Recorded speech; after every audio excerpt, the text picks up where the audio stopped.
The small town of Galesburg was peaceful. Too peaceful, some said. Houses were spread wide apart, punctuating the vast open fields and dense woods. Streetlights were scarce, and the nights in Galesburg were as black as ink. Sarah had recently moved into the town, renting a home nearby surrounded by thick woods. The isolation was intentional, a way to heal from her dark past and a recent breakup. Each night, as she read by lamplight, she cherished the solitude. But one evening, as a mist descended and the world outside became a blurry monochrome, Sarah heard something peculiar, a distant laughter. It wasn't the joyful laughter of children or the hearty guffaw of an adult.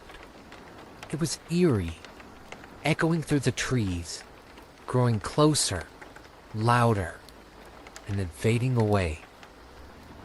Sarah tried to dismiss it as her imagination, a product of a ghost story she had been reading. But then, it happened again.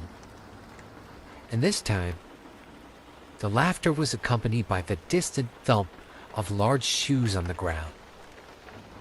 Fear gripped her as she turned off the lamp.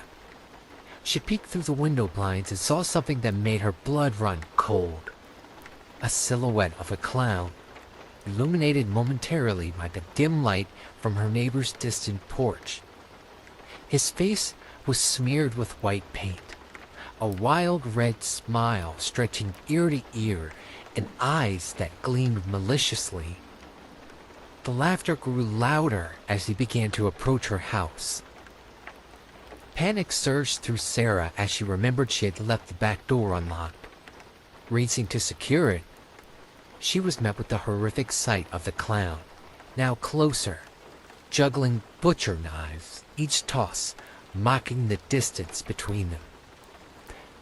As Sarah locked the door, she could hear the heavy, exaggerated steps of the clown's giant shoes on her porch, followed by a soft tapping on the glass. She called the police, whispering her address and the imminent danger she was in. Hiding in her closet, she could hear him inside the house now, the haunting melody of Pop Goes the Weasel playing from a wind-up toy, growing faster and more frenzied. Just when the final note was about to play, the music stopped.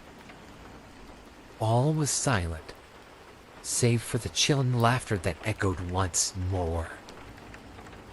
Suddenly, the lights of police cars flooded her home.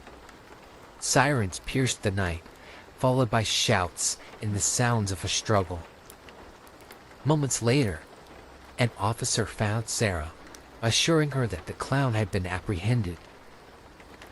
As they led her outside, she saw him, handcuffed, sitting in the back of the police car. His face paint was smeared, and his maniacal smile was gone. But as their eyes met, he began to laugh once more, a sound that would haunt Sarah's dreams for years to come.